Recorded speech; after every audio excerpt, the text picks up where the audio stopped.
감각도 또 기회 울림 때문에 상당히 고통을 받는다라는 것을 생각해 볼 때, 그렇구나. 우리가 이거 서 있는 것 자체도 하나님의 은혜구나. 또 우리가 가는 것 자체가 바로 보고 갈 수 있는 것 자체가 다 하나님의 은혜가 아닌가 그렇게 생각이 됩니다. 자, 오늘 창세기 12강, 22강이죠. 지난번까지는 창세기 11장을 통해 가지고 네 사건에 대해서 마무리됐고, 지금 소개에 말씀한 것처럼 이제 창세기 12장은 네 족장의 이야기로 시작됩니다. 그래서 네 족장의 얘기로 시작돼 가지고 마지막 네 족장이었던 요셉을 통해 가지고 창세기 50장이 마감하고 있는 것을 우리가 볼 수 있습니다. 그래서 이제 네 족장의 첫 번째 족장의 아브라함의 이야기를 통해서 큰 은혜 받는 시간이 되기를 원합니다. 저는 특별히 하나님께서 아브라함의 나이가 75세에 떠났다라고 그렇게 표현하고 있습니다. 근데 이미 창세기 11장에 보게 되면 데라와 함께 갈대와 우르에서 떠나가지고 하란에 와서 하란에서 데라가 죽었어요. 그렇기 때문에 어쩌면 아브라함이 갈대와 우르를 떠났을 때는 이미 75세가 아닌 74세나 73세였을 수가 있어요.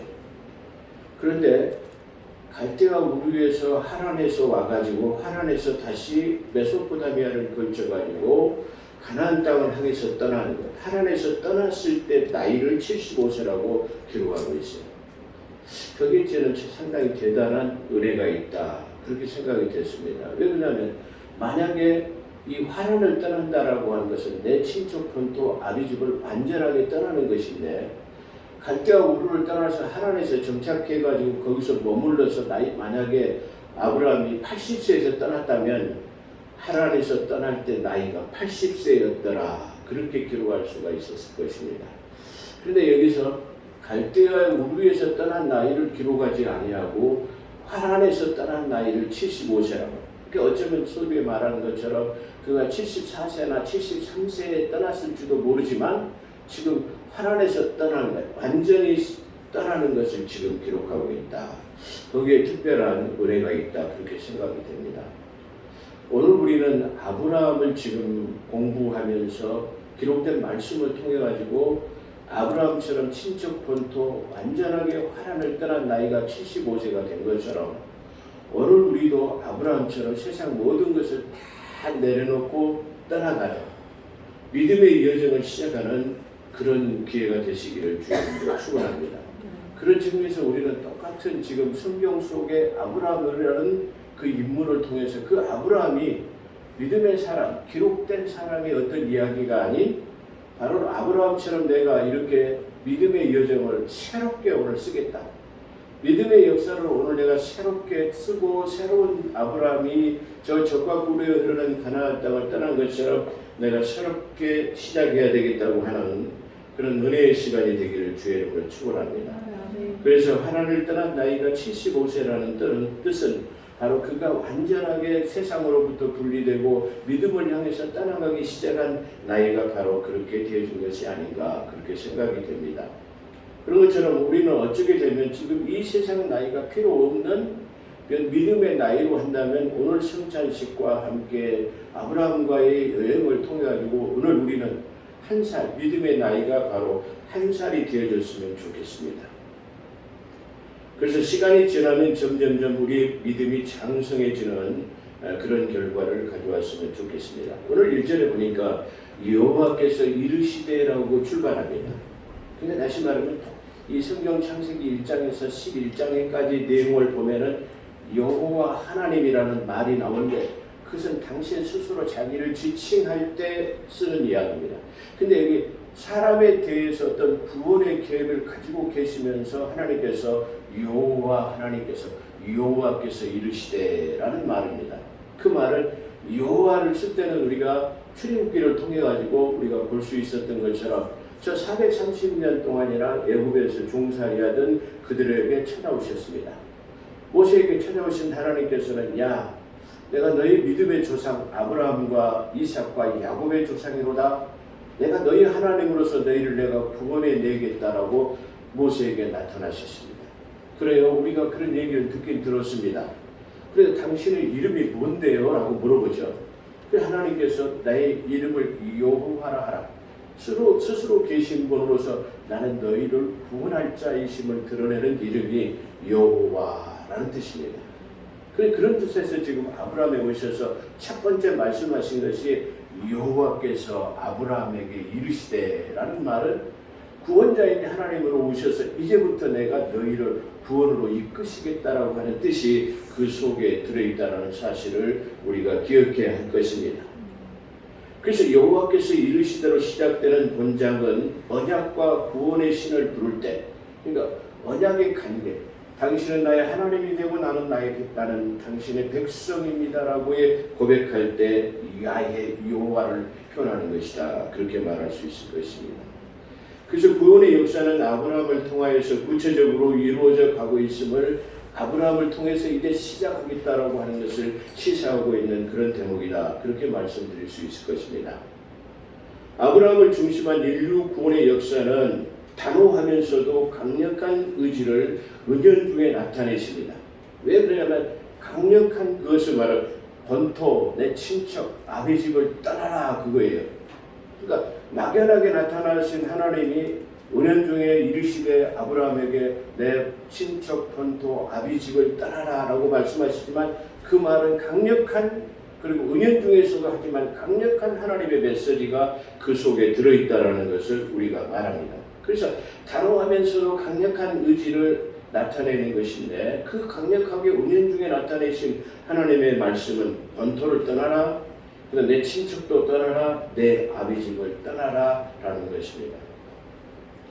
여기서 본토는 앞서 21강에서도 말한 것처럼 갈대아 우르를 말합니다. 갈대아 우르는 셈 혈통들이 이미 다시 말하면 노아의 방주 이후에 아라랏산에 머물렀던 그의 세 아들은 셈과 함과 야벳이었는데 그들이 삼각주를 각각 점령했던 것을 우리가 알고 있는데 바로 이 아브라함은 셈의 혈통이 머무르고 있는 집성촌, 다시 말해 집단을 이루고 있는 그런 부족 국가에 속해 있었던 것을 우리가 알 수 있습니다. 그렇기 때문에 여기서 친척이라는 말은 셈의 혈통이 거주하고 있는 거기서 너는 나와 라고 하는 것이 그 속에 들어있다. 그렇게 말할 수 있을 것이에요. 그래서 21강에서 설명한 것처럼 갈대와 우르를 포함한 하란을 떠나서 메소포타미아 지역을 지나서 가나안 땅으로 가라. 너는 갈대아 우르에서 나오긴 했지만 지금 하란에서 머물고 있는데 하란 역시도 너희가 머무를 것이 못 된다라고 지난 21강에 말씀드렸죠. 거기는 극심한 우상들 때문에 머무를 것이 못 된다라고 말씀드렸죠. 그런 것처럼 너는 거기서 나와야 된다라고 말하고 있습니다. 그 지역을 떠나야 된다라고 말하는 것이에요. 그것을 완전하게 떠났을 때 그 나이가 75세였다라고 아까 우리가 말씀드린 적이 있습니다. 친척은 이 지역에서 살던 셈의 후손들, 그리고 아비 집은 아브라함의 친혈육인 아비와 그 형제 일가 전체를 다 셈의 혈통에 있는 거기를 전부 나오라는 것을 가리킨다. 그렇게 말씀드릴 수 있을 것입니다. 따라서 이 말은 우상의 도시에서 제약된 간섭에 젖어 있던 과거의 모든 인연과 삶을 완전히 청산하는 뜻입니다. 다시 말하면 지금 셈 혈통, 갈대와 우르 그리고 하란에 있는 모든 우상으로부터의 단절, 그리고 거의 모든 것을 다 버리고 너는 나와, 지금 그걸 말하고 있다. 그런 뜻이에요. 그래서 모든 것을 다 버리고 그 다 청산하고 그냥 나와, 빈 몸으로 나와 라고 하는 그런 뜻이 섞여 있다고 말씀드릴 수 있을 것입니다. 이것은 하나님을 쫓는 자가 우선적으로 해야 할 과제입니다. 너는 모든 것을 버리고 나의 십자가의 짐을 지라고, 자기 십자가의 짐을 지라고 하는 마태복음 16장 24절에 나와 있는 바로 자기 십자가를 지고 따라갈 수밖에, 그렇지 않은 모든 것을 버리지 않으면 안 된다라는 것을 말하고 있어요. 그래서 떠나가라는 말은 문자적으로 어떤 뜻이냐? 비록 너와 함께 하는 자가 적을지라도 너는 너 자신을 위해서 떠나가야 돼라고 말합니다. 그러니까 다시 말해 떠나가라는 말은 비록 네가 행하는 길이 다른 사람들이 보기에 정당하지 못하고 옳지 못한 것 같고 너의 뜻에 대해서 동조하는 사람이 적을지라도 너는 떠나야 돼. 왜? 너 자신을 위해서라고 말해요. 그러니까 내가 가는 길을 동조하지 않거나 따라주지 않거나 이해되지 않는다 할지라도 우리는 거기서 머물러서는 안 된다라는 것을 말하고 있어요. 그래서 떠나가고라는 것은 네가 아무것도 돌아볼 것이 없어. 네가 아무것도 생각할 겨를이 없어. 왜?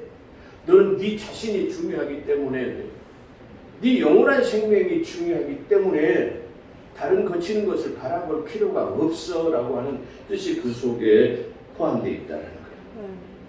그래서 천국으로 대별되는 가나안으로 향하는 행보는 타락한 세상으로부터 떨어져 나오는 것부터 시작해야 합니다.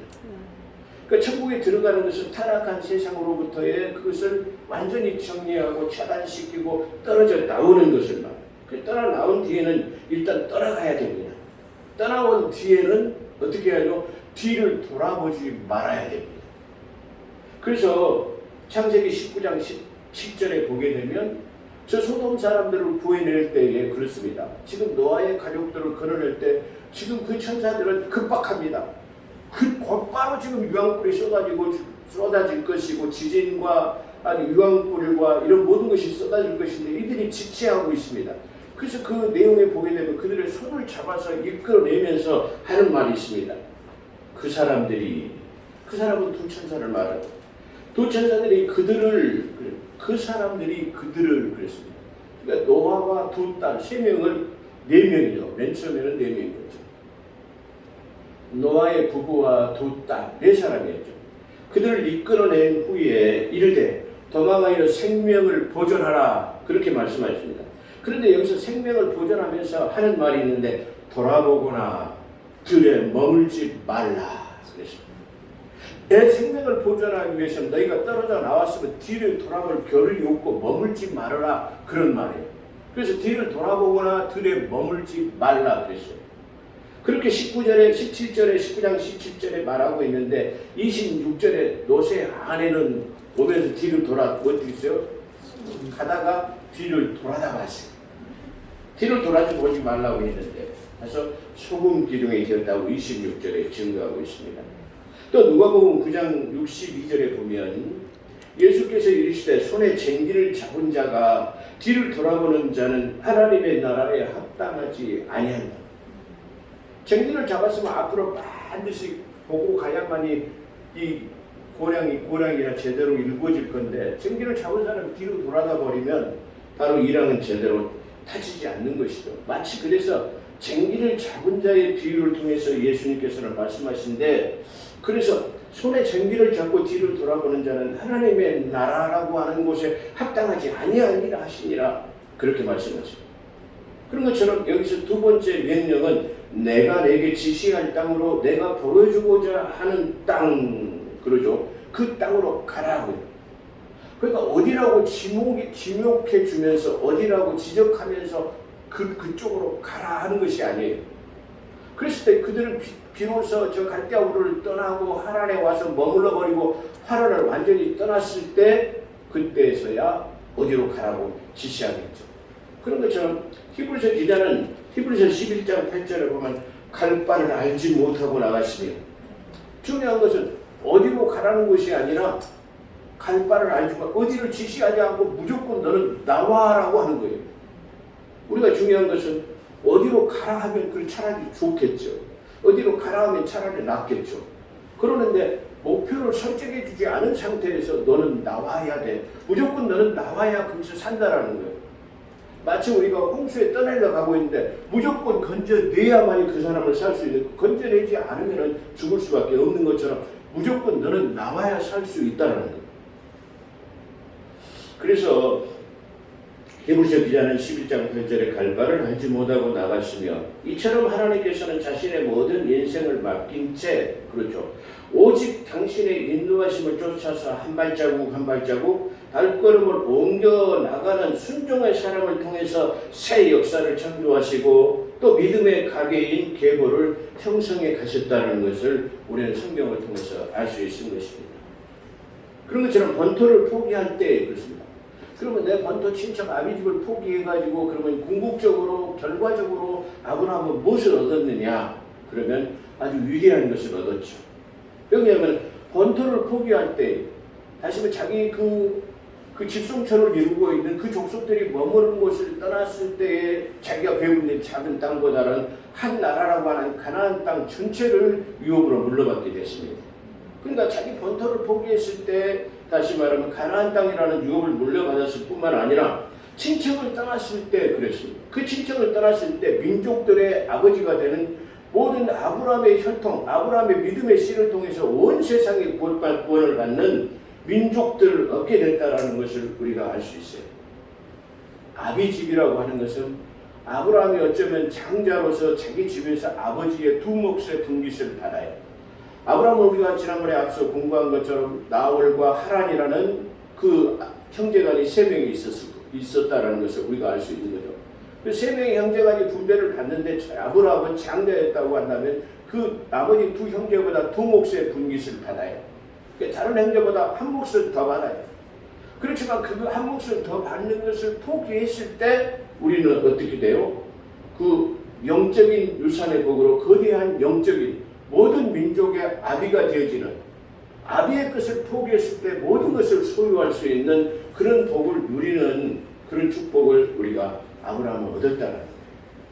우리가 궁극적으로 생각할 때는 지금 내가 내 앞에 보이는 이 거대한 것을 포기할 수는 없어. 그렇게 생각합니다. 믿음의 사람 야곱도 마찬가지예요. 야곱이 얼마나 부자였느냐 한번 생각해 볼까요? 아브라함은 은금이 풍부했고 자기 집에서 가수들을 318명이나 거느리고 밥을 삶아 먹여요. 318명이라고 하는 용병들을 집에서 거느릴 수 있는 사병을 거느리는 사람이에요. 30명도 아니고 318명의 밥을 삼시세때에 끓여서 먹인다고 한다면 그 가정의 부가 얼마나 부였다라는 것을 나타내는 대목이죠. 아브라함은 성경이 증거하기를 그가 은금이 풍부했다라고 말해요. 그러면 그 아들 이삭은 아들이 두 명도 아니고 한 명이기 때문에 자기 아브라함의 모든 재산을 갖다가 그 이삭이 독차지했어요. 근데 그 이삭은 그 아버지에 비해서 창세기 25장에 보면 그가 그의 농사에 있을 때 아버지의 100배의 수확을 거두었더라. 할렐루야. 그 아버지 소유를 다 물려받았을 뿐만 아니라 그가 창대하게 되어졌다고 창세기 25장은 말해요. 그렇다고 한다면 그 이삭에는 아들이 두 명이 있었어요. 그 아들은 에서와 야곱이에요.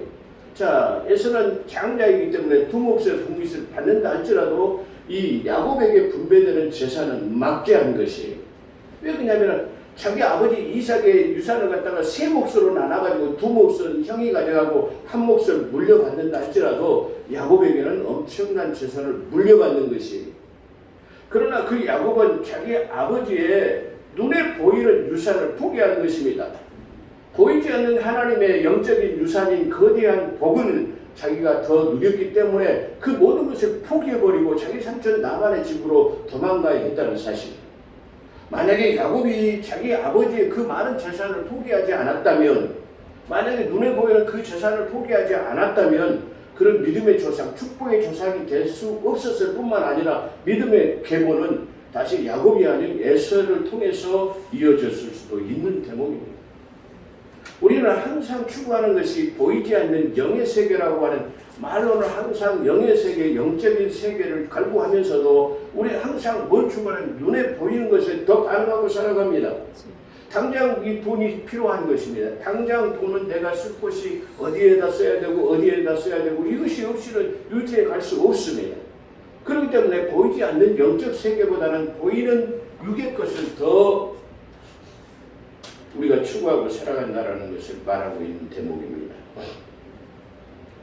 그래서 어쩌면 아브라함에게는 야, 너희 친척 본토 집을 떠나? 한번 생각해보면 아브라함에는 야, 내 아버지의 내가 만약에 여기서 머무른다고 한다면 내 아버지 데라로부터의 많은 재산이, 내가 장자이기 때문에 두 몫을 분깃을 받아야 되고 나는 족장을 여기서 누릴 수 있는데, 근데 하나는 그렇게 그걸 포기하란 말인가? 또 그 다음에 내가 지금 많은 내 형제들이 지금 셈족이라고 하는 족속들이 나의 쉽게 말하면 나를 둘러싸고 있는, 나를 보호해 줄 수 있는 울타리가 되어지는데도 내가 홀홀단신 떠나야 된단 말인가? 네, 그렇게 생각할 수 있어요. 또 아니 지금 내 아내는 창세기 11장 31절에 아내 사라에게 말할 때 그는 생산할 수 없다라고 성경은 증거하고 있어요. 그래서 내 아내가 지금 이게 임신을 할 수 없는 상태인데 지금 하나님께서는 나와가지고 내가 너로 많은 민족의 조상이 되게 하겠다? 아니 지금 내가 육신으로 생각하면 내가 아들도 한 명을 낳지 못해가고 내 나이가 75세가 다 돼가는데 내가 지금 아내가 수태할 수가 있는 그 나이가 이미 넘어버렸는데 뭐요? 하나님께서 너에게 많은 자손을 주리라 하시는 거예요. 그렇다고 한다면 아브라함에게는 이 말씀이 얼마나 황당하고 얼마나 이루어질 수 없는 이 약속의 말이냐 이런 말. 그럼에도 불구하고 그것을 믿음으로 순종으로 받아들이는 믿음의 조상 아브라함을 우리가 볼 수 있는 것입니다. 믿음이라고 하는 온전한 신앙은 이러한 현실에 불가능한 사실을 알고 믿고 딛고 일어서서 오직 살아계신 하나님의 말씀을 붙잡고 가는 것이에요. 하나님의 말씀은 일적 일행도 변함이 없고 천지가 없어지거나 하나님의 말씀은 동일하게 살아있다고 하기 때문에 우리는 그 말씀을 믿을 수 있는 것입니다.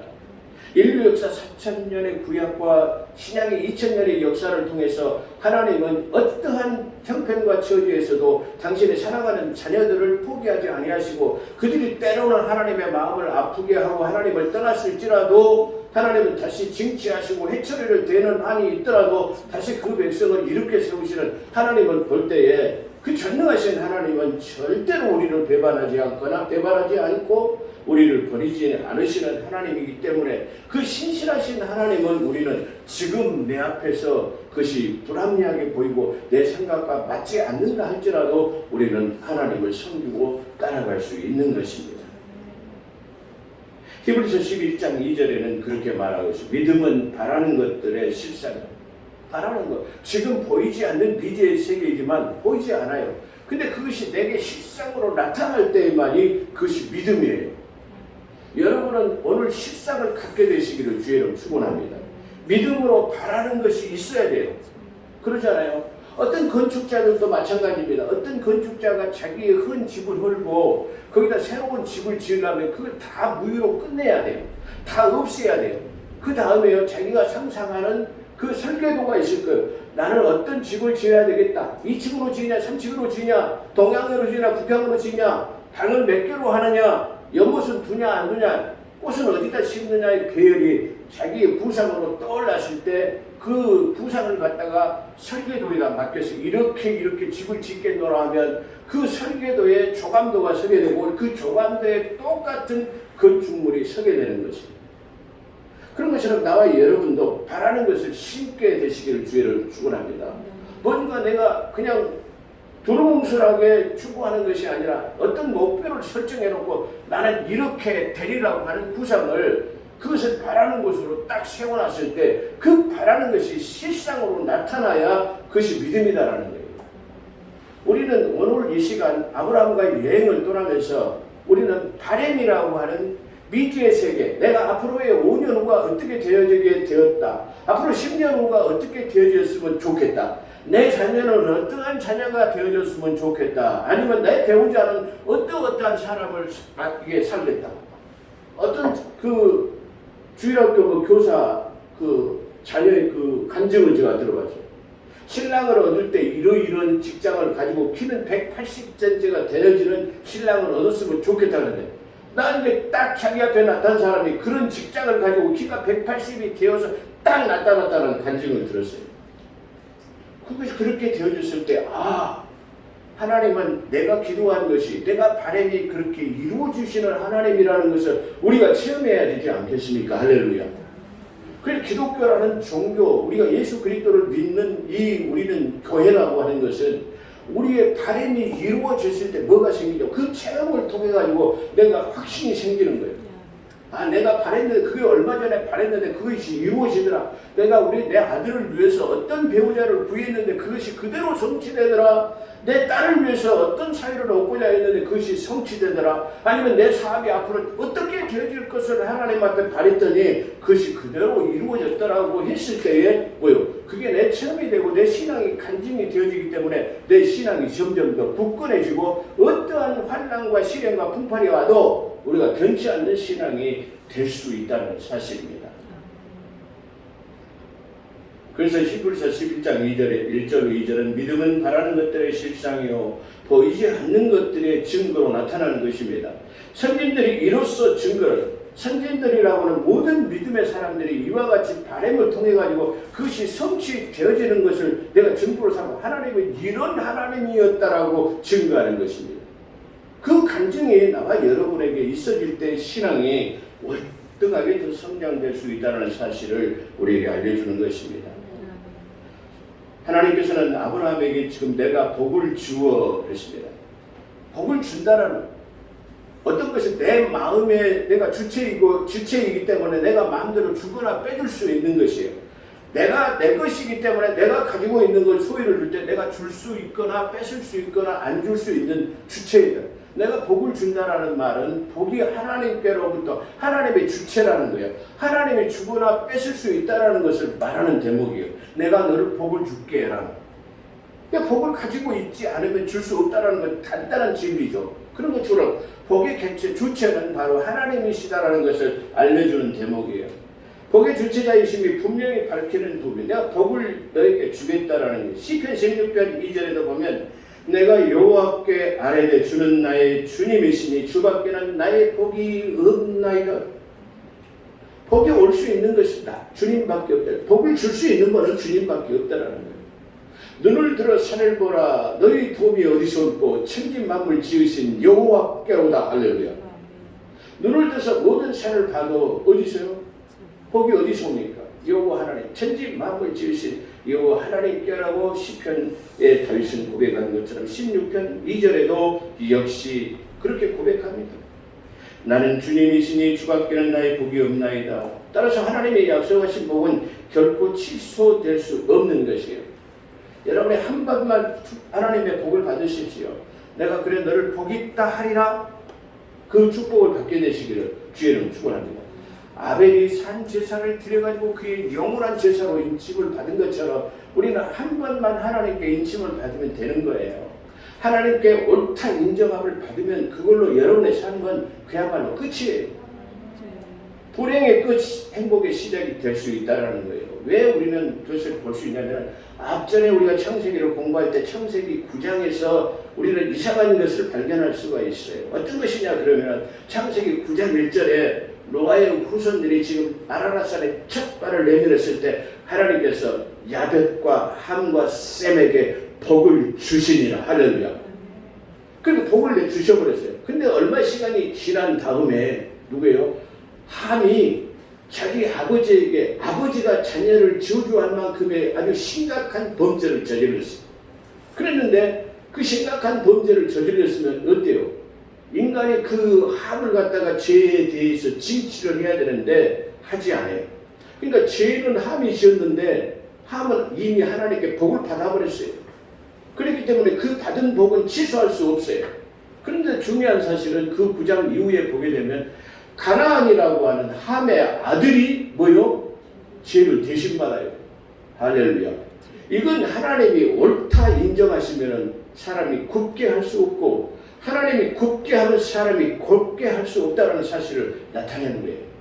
하나님께서 한 번 복을 내려주시면 그 복은 어떤 누구도 취소할 수 없고 하나님께서 내가 너를 내 것이라 칭하면 절대로 그것을 반대할 수 없는 사람들입니다.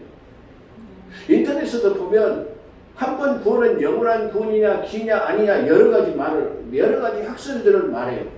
근데 이런 내용들을 보게 되면 하나님은 불변의 하나님이요. 한 번 너는 내 것이라 했다고 한다면 절대로 거부하지 않고 거절하거나 그걸 변개시키지 않는 분이 바로 하나님이라는 사실을 우리에게 나타내는 대목이다. 그렇게 말할 수 있을 것입니다. 구약과 신약의 차이점이라고 한다면 구약은 얼마든지 구원이 물려질 수 있는 것이에요. 구약이 얼마든지 그게 무효화될 수가 있어요. 왜? 하나님께서 정해주신 그 율법을 지키지 않음으로써 무효될 수가 있습니다. 그러나 예수 그리스도 안에서 핏값이 지불되어졌다면 이 핏값은 독생하신 예수 그리스도의 한 번의 핏값이에요. 그 핏값은 돈으로 살 수 없는 무한대한 값으로 환산할 수 없는 무한대한 값이에요. 그 값을 다시 쉽게 말하면 대가로 지불됐어요. 너는 내 것이라고 다운페이먼트 돈이 지불되어져서 너는 내 것이라고 인침을 받아놨기 때문에 그 핏값을 무효화시킬 수 없다는 사실을 우리가 너무나 자명하게 알 수 있는 대목입니다. 함은 죄를 지었지만 벌은 그 아들 가나안이 받았습니다. 한편 이때 아브라함에게 약속된 복은 단지 일시적인 것이나 그리고 후손에게 국한된 것이 아닌 포괄적인 의미의 축복인데, 즉 이는 본토 친척 아비집을 떠남으로써 상실된 공동체로부터 소외된 상실된 기득권을 그 상실한 것에 대한 모든 것에 차고 넘치는 보상이에요. 그렇잖아요. 우리가 그 국한된, 아브라함에게만 국한된 것이 아니고 그 아들에게만 국한된 것이 아닌 아주 너무나 포괄적인 그 아브라함을 통해서 온 세상의 구원을 받을 수 있도록 해놓은 아주 거대한 복이다라는 것을 우리에게 말씀해주고 있는 것입니다. 오늘 본문에 채택된 것은 창세기 12장 1절에서